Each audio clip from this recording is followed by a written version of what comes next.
Hello, everybody, and thank you so much for joining us. I am with the Southern Rural Development Center, and this is the Southern CRD webinar series that we have hosted for the past 3 years now.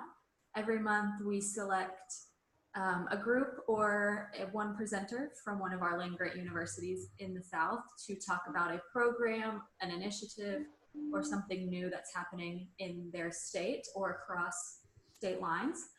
So just a few little housekeeping items before I turn it over to our presenters. Please pose any questions that you may have into our chat box. We'll be taking a look at those at the end of our presentation. If you have any technical difficulties or things, you can also put those questions to me directly in the chat box. This webinar is being recorded and will be posted to the SRDC website later today, and I will put that link into the chat for all of you to access.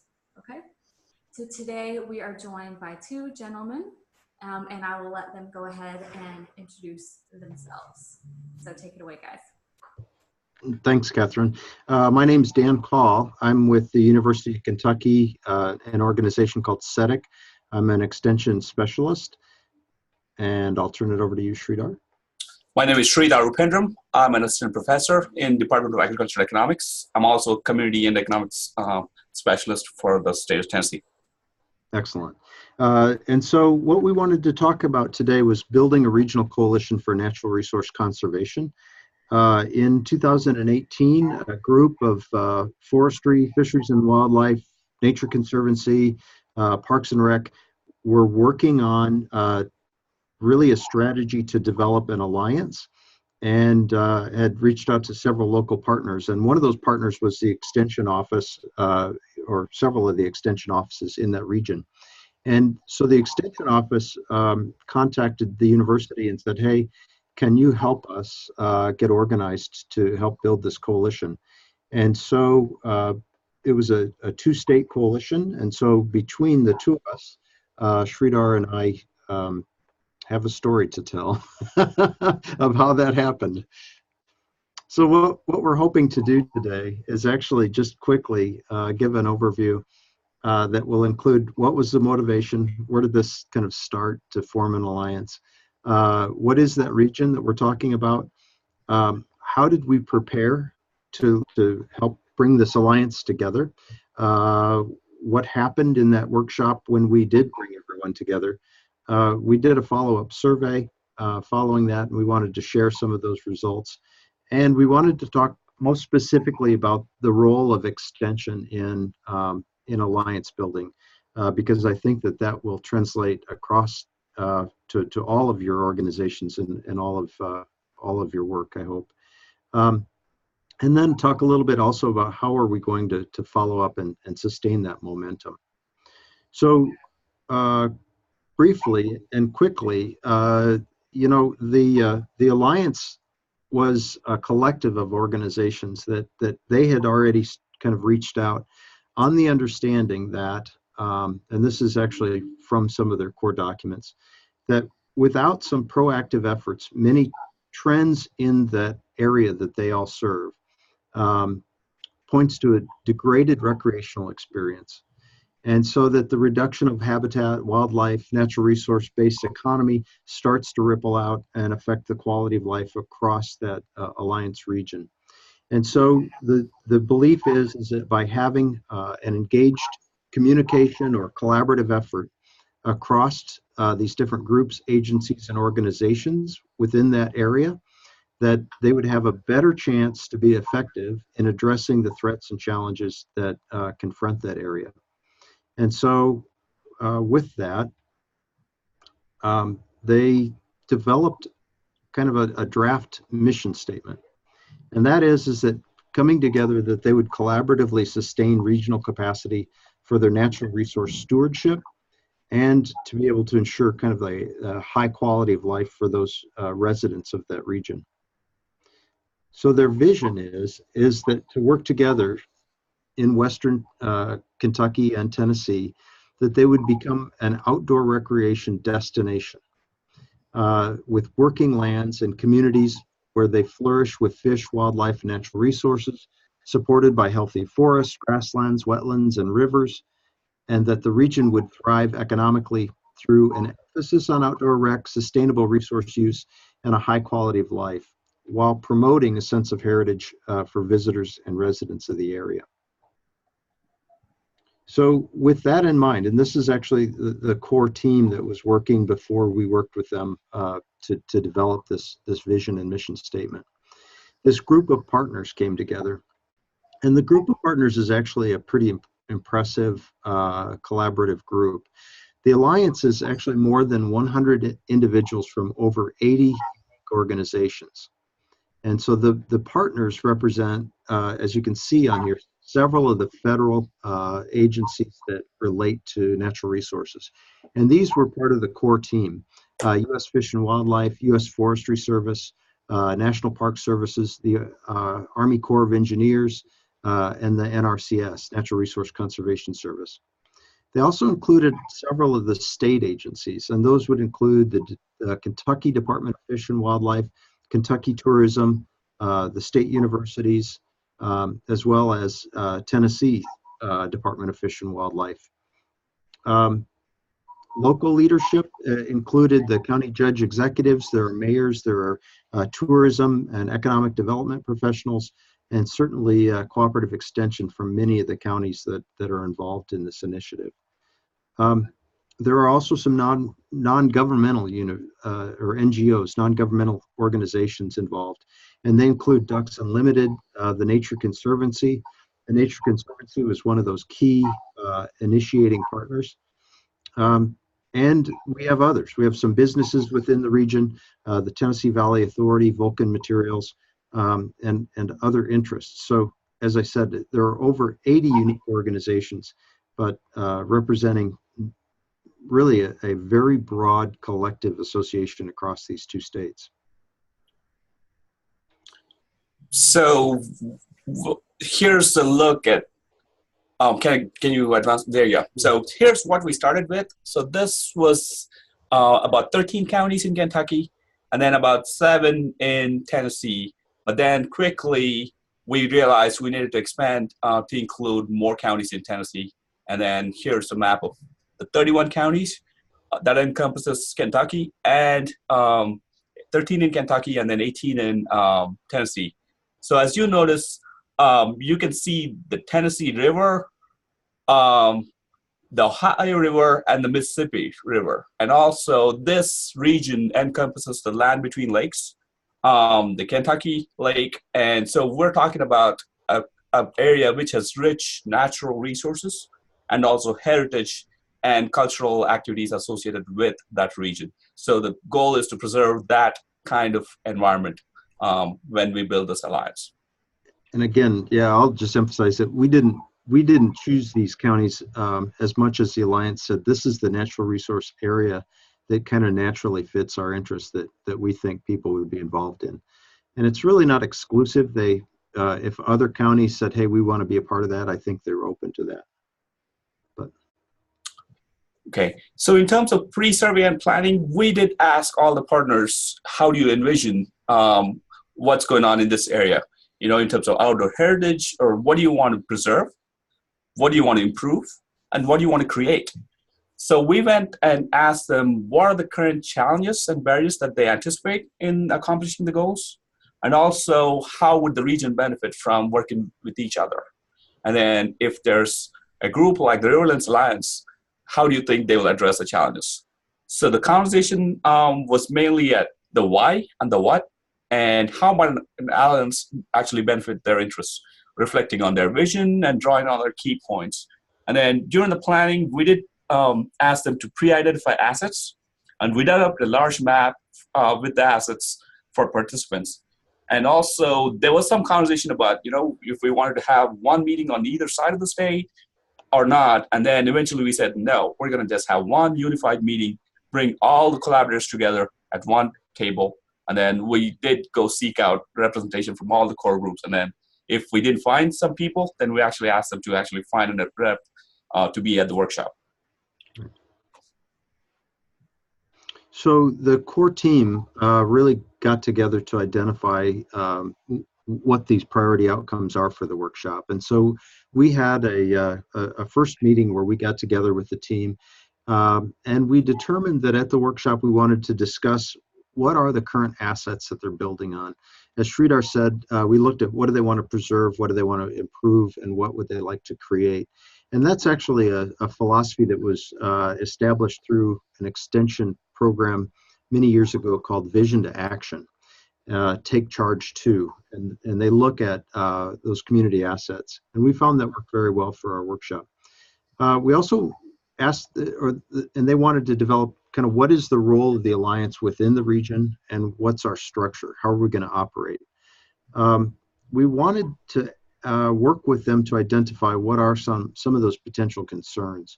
And not so much that the Alliance members were concerned, but they said, you know, as we're starting to work together, we're getting a lot of kind of negative pushback, and not that against the idea, but just doubters.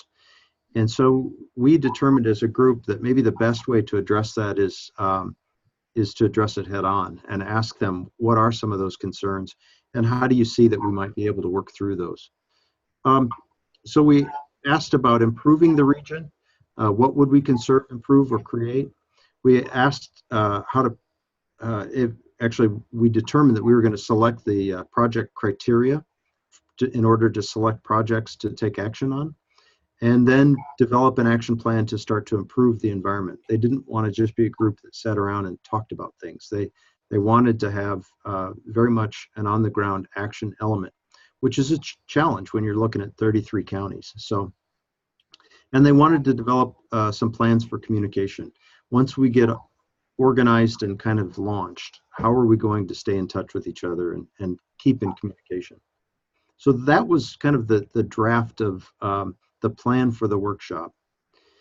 As we went into it, we actually laid out some maps of the region as they had defined it and asked people to identify what are those assets, and not just kind of hypothetically, but put a sticky note on the map so that we can identify, are there some areas that we would like to make sure that we preserve that currently are important to the quality of life or the natural resources of the area?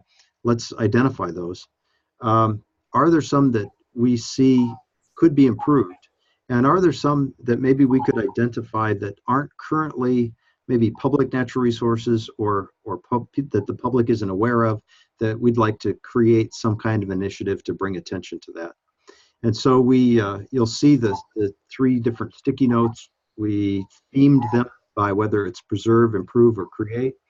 And we asked the groups to take a map and actually start to put pins in it, start to identify where these regions are. After the workshop, we compiled these to make kind of a working map of the natural resources of the area.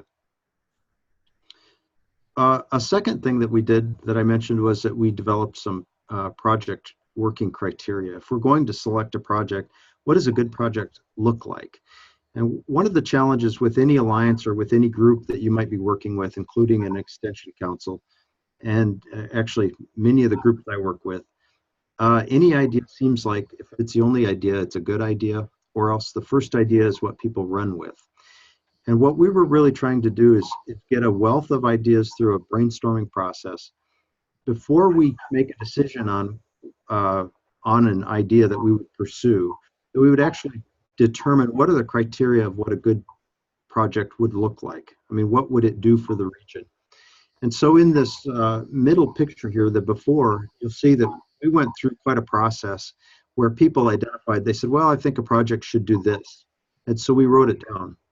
After we wrote down a whole bunch of ideas, we went back through and said, okay, now as a group, for us to make a group decision, we need some consensus. So what do you think about this one?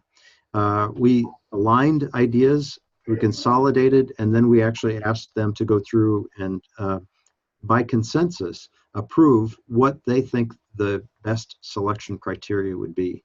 So that once they brainstormed project ideas, we could go back and say, does it meet the criteria for a good project? So this was actually, I think, where we kind of brought value to the process.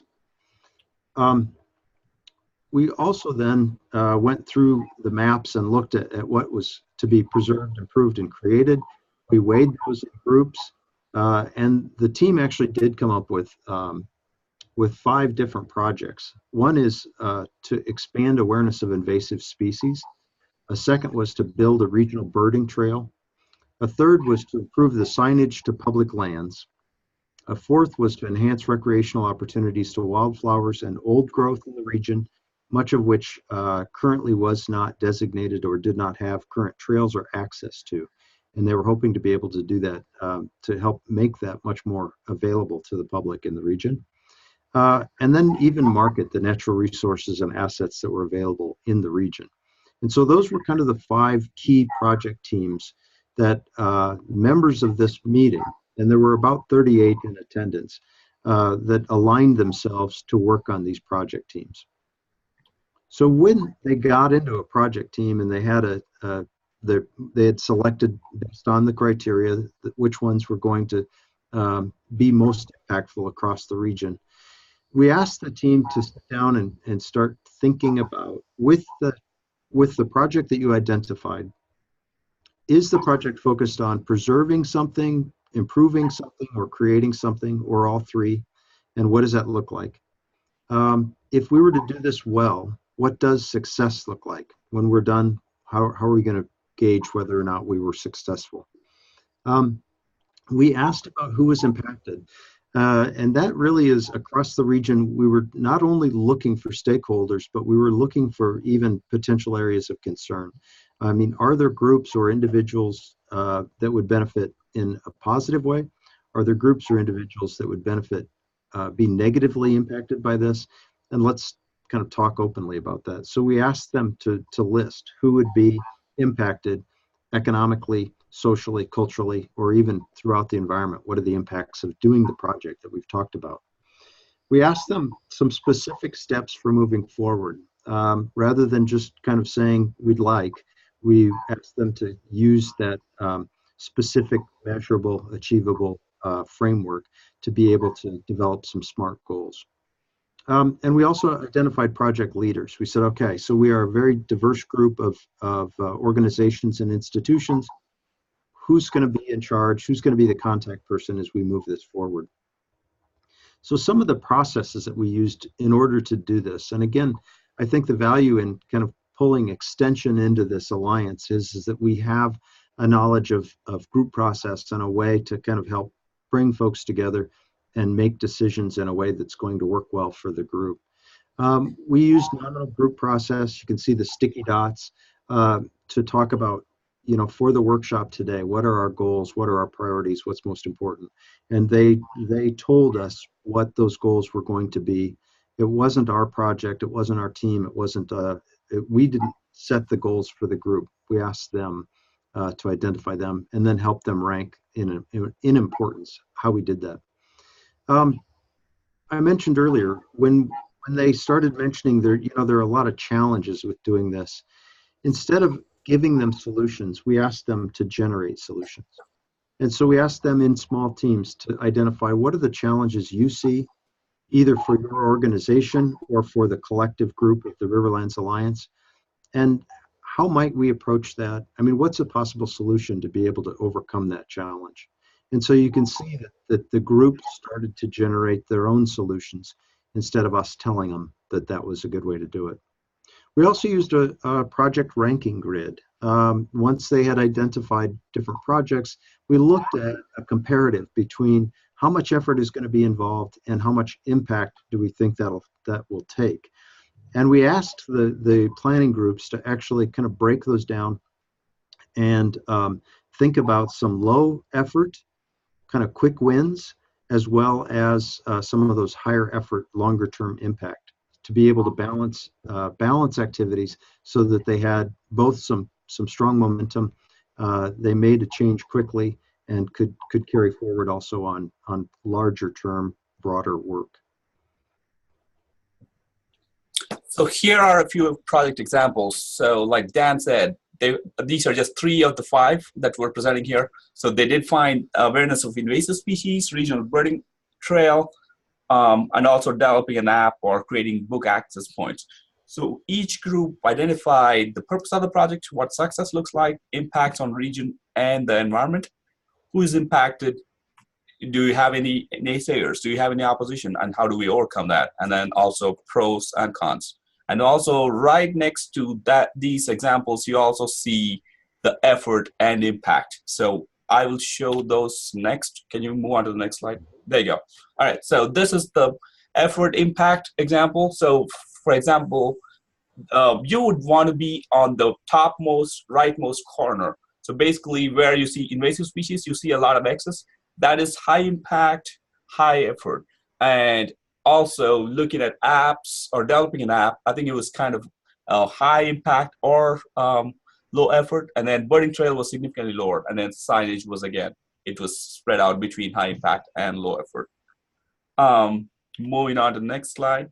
So we did a post-workshop survey trying to assess what worked, what was effective, and then what was important for the partners, and then how do we structure the alliance? I think that was the most critical point for us as to how do we, because there was no natural leader. I think it's a collaborative effort across diverse partners.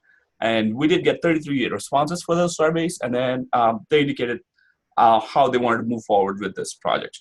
And then how do we get good results? So there were options given, there were statements given, and they either agreed or disagreed, or they were in between. So, sorry, can I jump in there just for a second, Sridhar? Sure. So one of the values of that is that the post assessment looked at really what we were asking as extension is how can we help facilitate this group to be most effective? And so we did a little bit of how well did the workshop work, which we do with a lot of the presentations or workshops that we give. But also we were looking at what is it going to take to structure this and to sustain some engaged work. And again, I think it's that systems approach that extension can take that helps not necessarily lead the project, but helps to facilitate the group to pay attention to what processes are they using so that they'll be successful in the long run. Also, I'll just say that 33 responses, we were pretty happy given that there were 38 people at the workshop to follow up, and we had good investment in the outcome. And they were all vested in the success of the project. Yeah. So these were some of the questions we asked in the post-workshop assessment. So we're basically asking what's the high priority for them in the initiatives that the Alliance put together, and what would increase their ability to successfully address these projects. Also, if there are any specific expectations or requirements that will be met, that need to be met for them to participate in the Alliance. And also a lot of questions about the structure. What's working?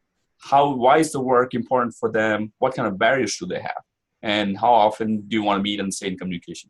So basically, it was allowing the partners to work together to maximize resources and an opportunity to share information, network, and promote each other's work. That's all right. So moving on to survey results. So the mapping process, did it help? Did it help identify areas that made aware of new activities in the region? Out of 18 people either agreed, somewhat agreed, or strongly agreed, and they said there was actually progress moving at trying to identify these projects.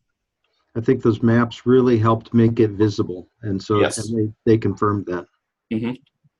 And then one of the other questions we also asked was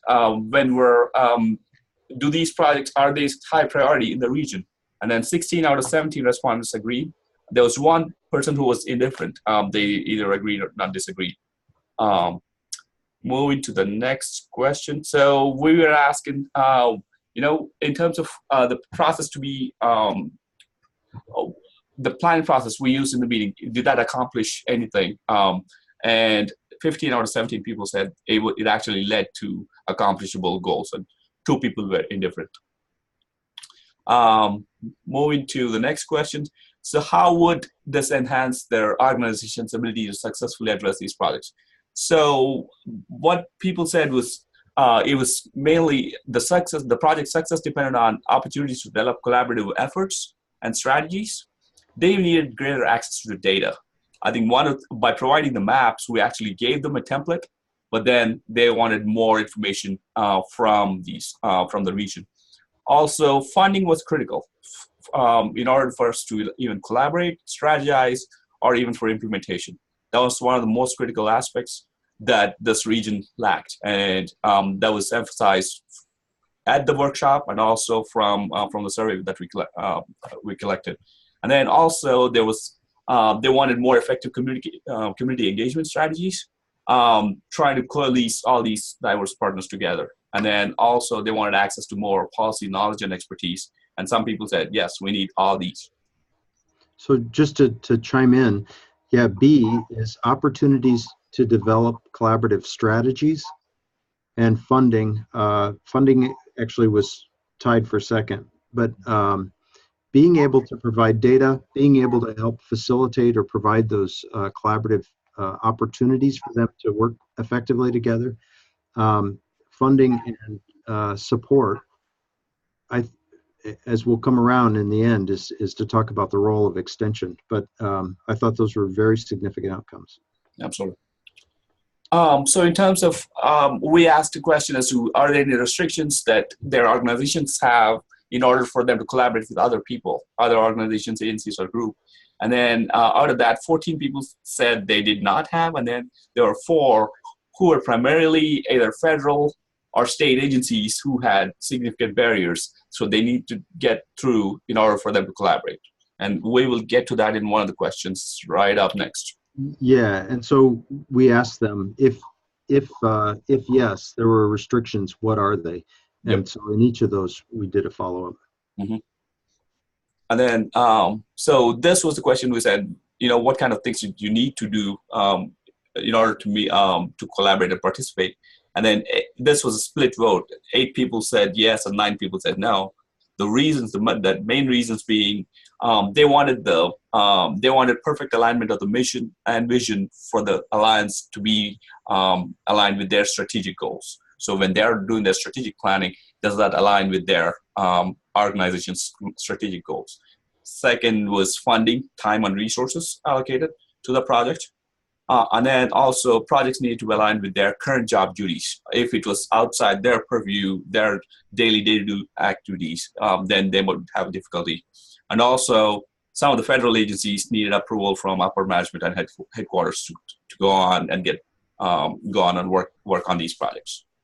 So I'll just say that we asked this question as a follow-up because we wanted to know kind of what are the parameters or barriers.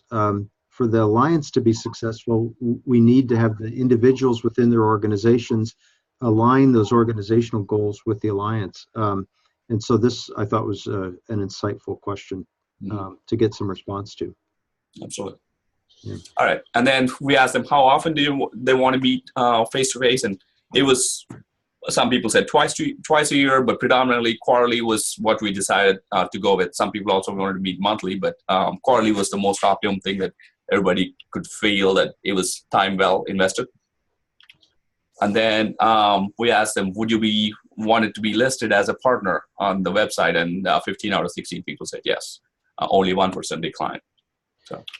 Here again, we were just not assuming that we could use their names or their organizational names without consulting first. So trying to make sure that that as we progress as a group, that we're not leaving room for misunderstandings. So the follow-up survey actually was an effective tool to be able to make sure we heard what we thought we heard, and to be able to kind of confirm what does a good structure look like to move forward. So what is Extension's role in coalition building? And this is where Sridhar and I both just wanted to talk a little bit about what does it take to be a multi-state effort, and how can Extension really effectively kind of be engaged in developing these kinds of, or helping to facilitate these kinds of alliances. What was nice with us is that actually we had a previous working relationship, and so it was easy to call each other up and say, hey, Sridhar, what do you think of doing this? And he's like, yeah, let's go. And that's exactly how it happened. Yeah, it kind of was, yeah. But it's also incredibly effective to be able to, I think, work across state lines and have colleagues Sridhar brings a very different set of skills to this, both with his mapping and much of his background in science and natural resources. And so together we just were able to, I think, make an effective team. Absolutely. Through our colleges, we felt like this really aligned with ag and natural resource priorities. And so especially this specific situation, it wasn't a stretch for us. It was something that we were able to kind of quickly commit to. The other thing is that the actual invitation to be a part of this came from a county extension office. And part of the reasoning was that they said, I think we could help facilitate this, but as a county office, we're a part of the region, and we think we might be more effective kind of rolling up our sleeves and being a team member rather than trying to think through how do we kind of align and convene and facilitate. And so is this something that the state level specialists could help with so that we can be more involved at the local level?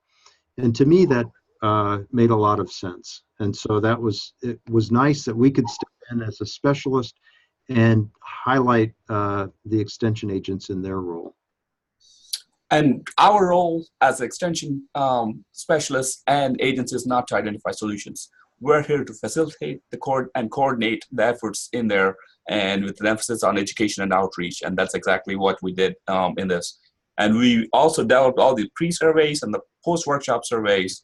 And we were lucky enough to have some capacity to develop some and leverage some of the funding.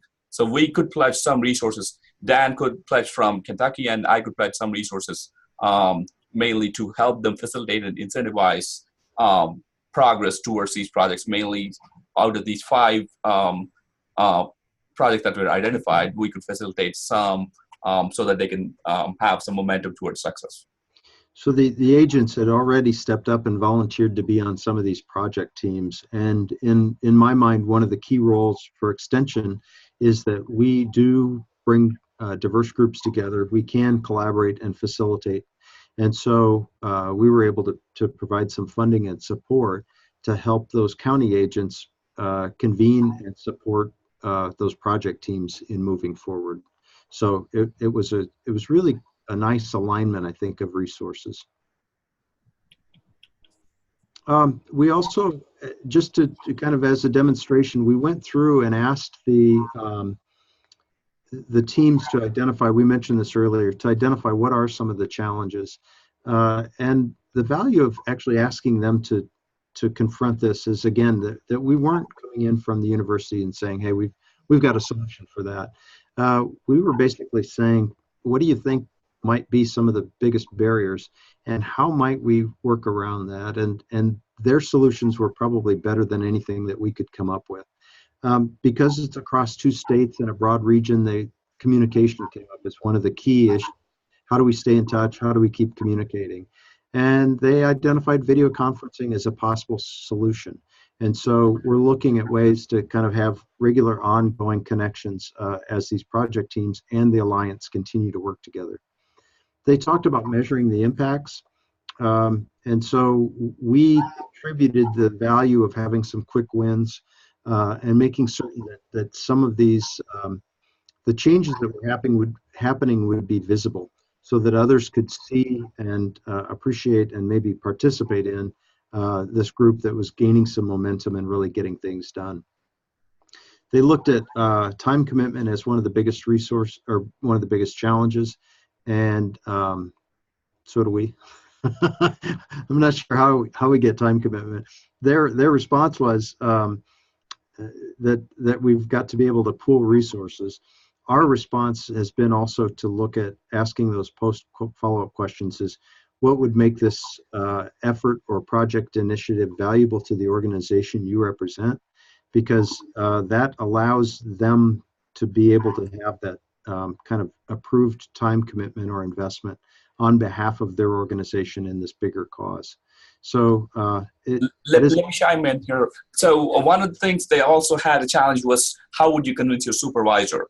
How can we get the buy-in from their organization or management? And that was the challenge that they were talking about. And then once the project was aligned with their strategic goals, I think it all worked out fine and it was put in place. So I think that was one of the challenges most people did face. So We hope so. We were trying to make that explicit that it's not just time on another project, that it's actually time that aligns with the goals of your organization. And so that was part of the thinking behind some of that post assessment question development. And I hope that helps. So it helps them think about it in context of how it contributes to their professional development as well as to the region. Staying engaged was a big question. How are they going to do that? The answers they came up with was actually the best way to do it was through newsletters and social media. They wanted to identify some funding resources. That's always a challenge. And as we'll share in a second, since we've had this forum, this happened in November, they have written a grant together. They've collaborated on writing and submitting a grant, and we're looking at other additional grant and other resources that we can help leverage. And in terms of marketing, we'll share their website, but they're doing a really, really good job of starting to identify their brand and who they are and where they're going next. And then Extension was going to help them with the promotion of the materials too. Yeah, very much to re-engage again with Extension to help with that. So some of the resources that we added or referenced, I want to talk about just really quickly. This first one was shared with us through the wildlife, U.S. Fish and Wildlife Service. They had done some work, I think, with a team that had looked at terminology and how to effectively communicate about conservation efforts. Do we use the word conservation, or do people prefer preservation, or what terminology do they tend to respond to more?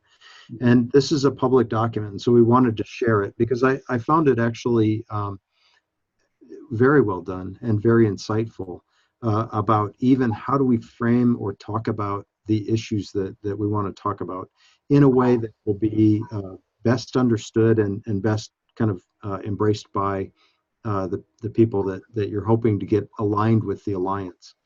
Some of the language was how to be non-confrontational and how do we be politically correct. So right. And some of the challenges are that we use different terminology for similar outcomes. And so that helped kind of align and talk about what is it that the outcome is that you're talking about. The other document is this Doyle, Chapman, and Decker document that, again, was shared with us by some of these alliance partners.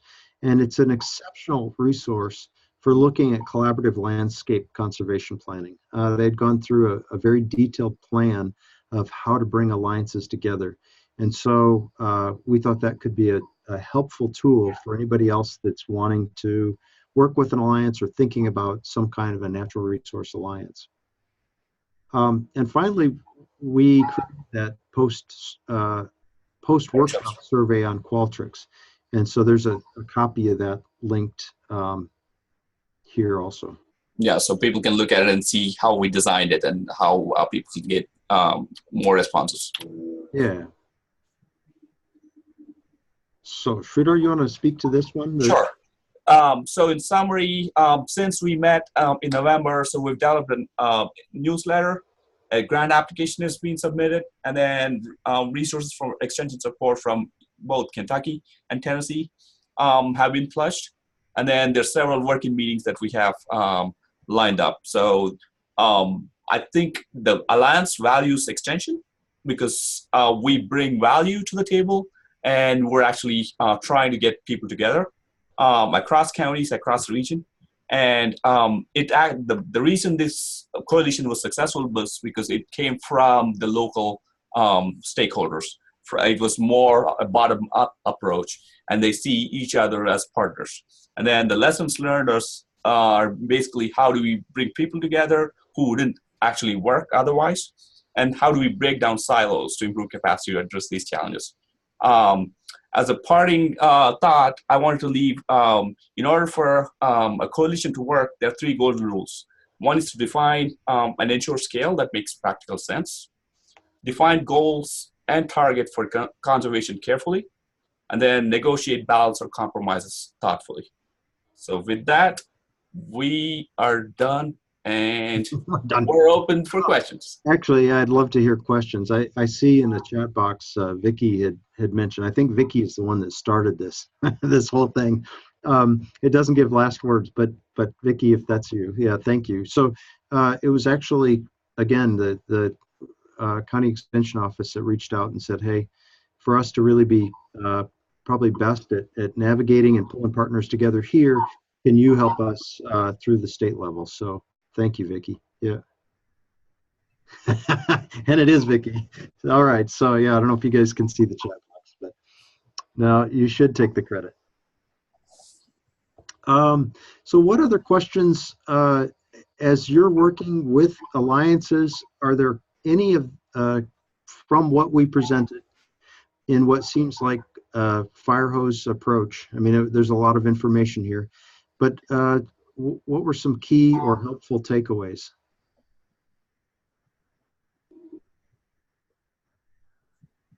We'll give everyone just a minute to kind of craft their thoughts and type Yeah. in. Dan, can you advance the slide one more? They have our contact information next, so if they wanted to. Oh, There we yeah. go. And I'm also placing the link to the recording into the chat box, so you can grab that as well. Good.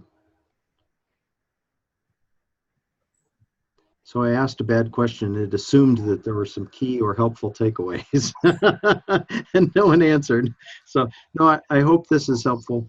I hope that there are some kind of insightful ways of thinking about, again, from my perspective, working with community development and community organizations, how do we as Extension help coalitions or groups align their structures so that they can be most effective, think about the processes that they'll use, and think about how they'll function in terms of are there strategies, are there some effective decision-making methods that they might integrate, and how do they make sure that you've got, especially with an alliance, the ability to get voice and involvement from everyone so that the perspectives are heard and integrated, so that the projects that are worked on aren't just the priorities of one of the partners, or that there's a power imbalance. We did work with power a lot. There were a lot of conversations around kind of who takes the lead, who gets involved, and this alliance was very reserved. They didn't want to take the lead because they didn't want to. They didn't want it to seem like it was any one organization's initiative or priority. They really wanted to make sure that it was the priority of the full group. And so Sridhar and I had to go through quite a bit of planning to be able to think about how can we do this in a way that makes sure that no one dominates and yet everybody participates and takes some initiative to move this forward. So, so far, we're pretty happy. Again, what we were just reporting on happened only a few months ago. And so now that the weather's warming up, we're really hoping to see some impact.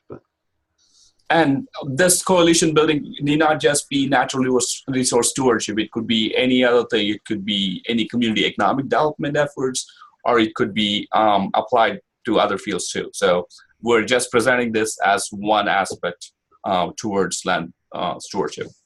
Let me back up a little bit, because I will say, Vicky, thank you for your comment in the Dropbox here, or in the chat box.